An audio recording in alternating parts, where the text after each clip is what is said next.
Hello and welcome to this week's edition of Make It, Own It, Work It. Today what we're doing is a little bit different, but something that I think is still really useful and still really fun. Today we are making DIY biodegradable is a better word, biodegradable seedling pots. So basically the idea is that everything we're going to show you today is a way to start your garden without having to create any more waste. And to make it easier, you're just going to be able to take these little pots that we're making today and plant them directly into wherever you want your plant to live, whether that be in a larger pot, a raised garden bed, directly into the ground. Either way, that's totally up to you. So Julie's going to show you one technique, I'll show you another technique, and then Julie will show you another technique because she is amazing and she knows 2 different ways to do this and I only know 1. So we're going to share our knowledge with you. We hope you enjoy this craft. Let us know in the comments below and we will get right to it. All right, so my first example I'm going to show you is a nice little cup, which is in fact just part of an egg carton. Something you might have laying around your house. I have many because apparently I eat a lot of eggs. So I just cut out a bunch of little cups from one carton I had laying around. One carton being a dozen will give you 12 little seed cups. So what I did to start, cut off this flap here and cut off the backing. You can recycle that, compost it, whatever you feel, but you won't need the top or the sides. And those are fully compostable. If you have a compost pile, a compost bin, or a green waste bin that can safely go in there, it does fully compost. Excellent. Yeah, so you'll want to use the paper type of carton. The plastic or the styrofoam kind will not work if you want something biodegradable. It will certainly hold your seeds, but you cannot plant it directly into the ground. Certainly won't compost. So I found the technique best for cutting apart these little cups. You can see I've already done most of this carton. I didn't want you guys to have to sit through a whole carton of me cutting this apart. But I found that first cutting off this kind of tower at the top actually makes it easier to access the rest of the cups.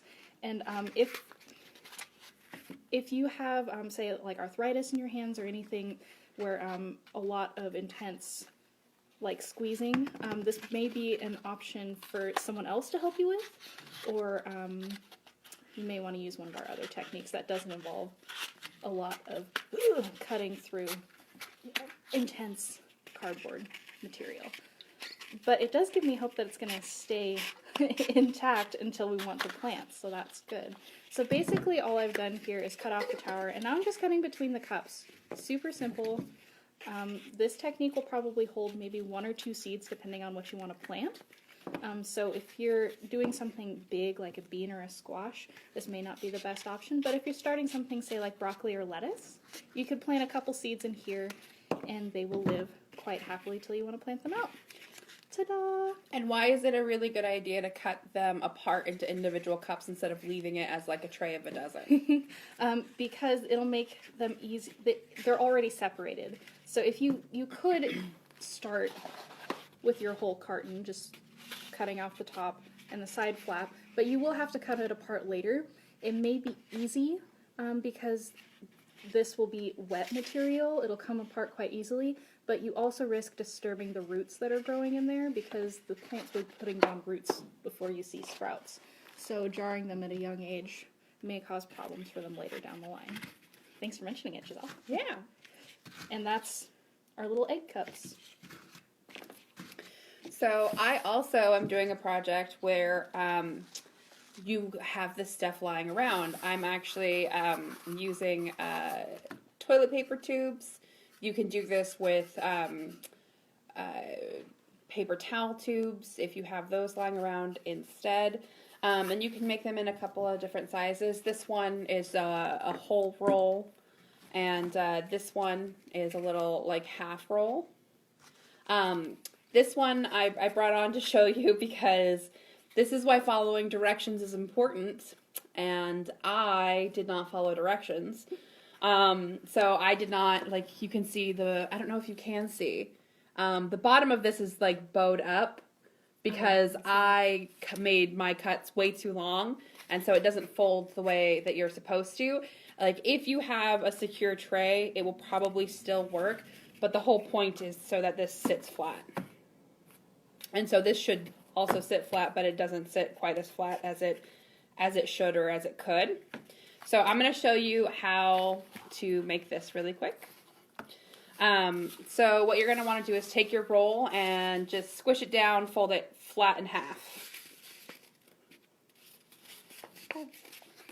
And then if you want to get really good creases, you can. I find it helps. And then you're going to fold it in half the other way. You're going to line up these creases so that you get like a good square.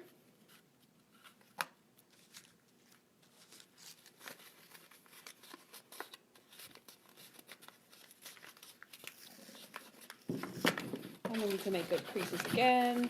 I never thought of using the actual end of the scissors to crease something very, very sturdy. Yeah, That's the scissors creative. are a good way to do that.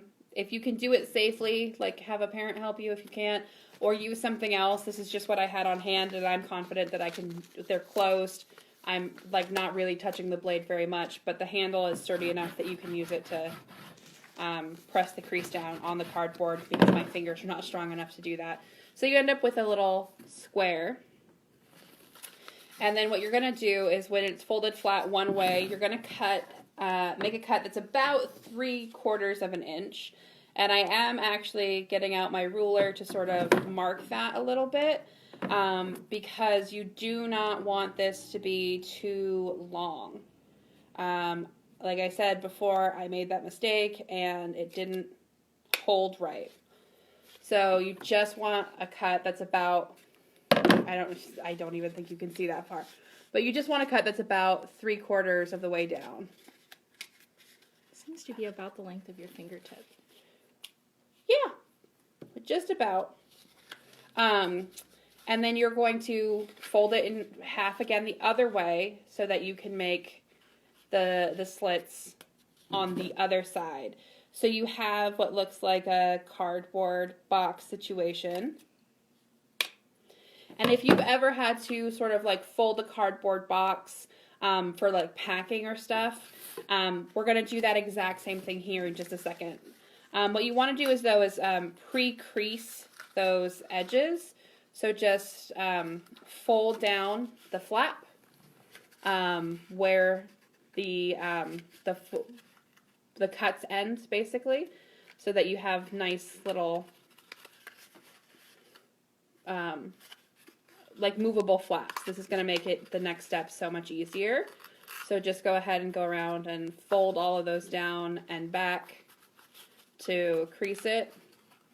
So I'm folding it forward into the cup, and then I'm taking it and folding it back as well, just to make sure that the crease. Can I borrow the water bottle? Oh, absolutely. I think we're back. Okay, so Yay. we are back. I don't know what you guys missed. We saw trying to reconnect.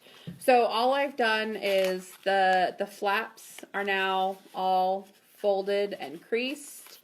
And then what you're going to do is you're just going to sort of go in a circle and fold the flaps in so they're flat, and the first three are sort of overlapping each other. So you end up with something that looks like that. And then for the last flap, you're going to sort of tuck it under the first flap that you folded down to create sort of a box fold. And it should look like that when you're done, just sort of a box fold, and then that will stand up very nicely on the table. Let me sit down and pull it back so you can see. It stands up very nicely, and this will hold sort of a taller plant, a sturdier plant, but you can do this same thing by after you cut the roll in half. There's plenty of room to still make throwing stuff around when you're live. There's still plenty of room if you cut it in half. And you can eyeball the half because there's still plenty of room. But yeah, once you cut it in half, you can follow the same technique. Fold it into your little square, make about 3/4 inch slits and then do the box fold on one end. And you can have a short one like this, but if you do the 3/4 slits, it will actually sit flat instead of being the wobbly little thing that I made. All right, and Julie's got one more technique to show you. All right. So the last technique we have is a little newspaper pot. It only takes things you have hopefully laying around. I've got one very round glass and an old newspaper. I love that these are all things that we have just hanging out that maybe we don't have a use for anymore. It's kind of exciting. Yes. So I've just taken one sheet of the newspaper and laid it out on the table. What I'm going to do here, I have it lengthwise across my table. I'm just going to fold it in half lengthwise. Hot dog versus hamburger, if we remember that from grade school. Yes. I do. I do. That was constant. Fold it in half. Hot dog or hamburger? All right, we've now folded it lengthwise. I'll hold it up so you can see it. And depending on what side you use, you might get some fun pictures. So what I'm going to do now is I'm going to keep my middle part that I folded. I'm just going to move our soil for a moment to give me more room to roll. So this is my folded edge. I'm going to lay my glass on top of it like so. So I'm just going to tip this up so you can see from your angle. This is the folded edge along the edge of the glass here. So what I'm going to do is just wrap it around my glass and roll the glass and hopefully keep it pretty even. The more even you're able to get this, the more stable your pot's going to be. But if it's not perfectly even, there's really no stress about it. And you can see I'm kind of lining up with the bottom of the glass, covering the top of the glass. So wish me luck rolling this. Here we go. Yay! I now have a wrapped glass. So what I'm going to do from here is you can see the opening. I'm just going to tuck the newspaper into the opening of my glass. Almost like you're trying to pack it away for something, but we're not. So we're now totally wrapped around the glass. You can probably feel here, if you're doing this at home, that it feels molded. So now is the time to lift the glass out gently so it keeps its shape. Set the glass aside. Now we have a tube like so. You can see the excess is sticking through the pot. All I'm going to do now is push the excess back down to make the bottom of the pot. It's about that easy. And it's pretty cute. Alright, I'm just pushing this down to really compact it so that it creates a nice sturdy bottom. Alright, and you can see now that I have a nice paper pot. Alright, so I'll be back just a moment to address our technical difficulties. And I'm going to keep going just in case you can see me, but if you can't, not a big deal. I'll keep talking anyway. So this actually creates quite a large pot versus our little egg cup. So you can plant multiple seeds in here. This one I would suggest just one, unless I said it's a small seed, something like broccoli or lettuce. This will contain a few seeds before they get overcrowded. So I'm going to start filling up one of my pots with our potting soil here. Yes. I'm going to go grab another spoon so that I can also do the same. I was just going to use my hands, but since there's a spoon here. So I'm just putting as much soil as I want to in here. Ooh, see, it's good we have a tarp down. I have a little bit of soil coming out of here.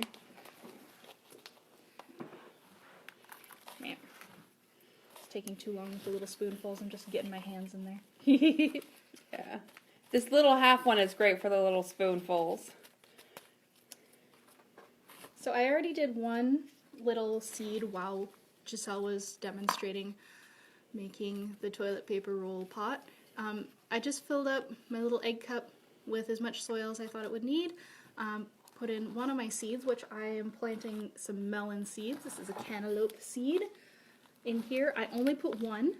One of the problems of planting is trying to figure out spacing, and the reason that is important is because A certain amount of space can only house so many plants because they all need the nutrients from that spot, or literally just space. They might crowd each other out if you put too many seeds.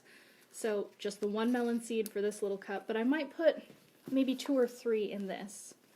And I'm happy to actually use a bigger vessel with these because melon plants are fairly large and their roots go fairly deep. So something like a squash or a bean or a grain might actually make a very large root. It's little taproot going down pretty far. So having something tall like this or like this will actually help your plant out. And you see me just wetting the soil here because we don't want our seeds to go into dry soil, or else they won't turn into plants. They won't wake up from their little slumber to become plants unless they know there's both soil and moisture.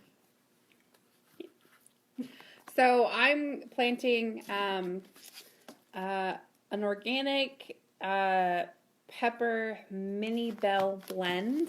I do enjoy a bell pepper, so we're going to plant these. And these seeds are all in our seed library. So if you don't have anything around that you would like to plant, you can come on down and take a quick peek through our seed library and see what we have available for you to plant. Our seed library is available at all of our Mendocino County Library branches. We all run it independently, so it's not something that you can order through the shipment like you can books, but it is something that you can stop at any of our branches and go ahead and not request them, but you can get them. So I might need to add a little bit more soil, and then I'm just going to make a little bit of a divot, and I'm just going to drop 2 little seeds in there, and then I'm going to give it a spritz again. So I also put soil in my pot. You can see the seeds resting on top. I'm actually just going to push them in till I reach about the first knuckle on my finger.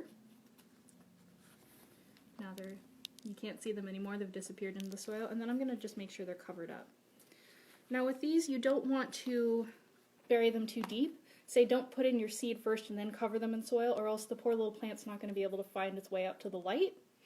And you also don't want your soil really compacted in the container, or else it's not going to have room to let its roots expand. But you also don't want any air pockets. So packing it just lightly will keep the roots well protected, because pockets in there create a void, and voids in soil actually do harm the roots. I did not know that. Julie knows way more about plants than I do. I just know how to make a pot and poke it into the dirt. That's the extent of my knowledge. But you can see that from the water that this is getting wet, and that is the intention. These are going to hold water, and once they start growing and whatnot, they will decompose in the soil.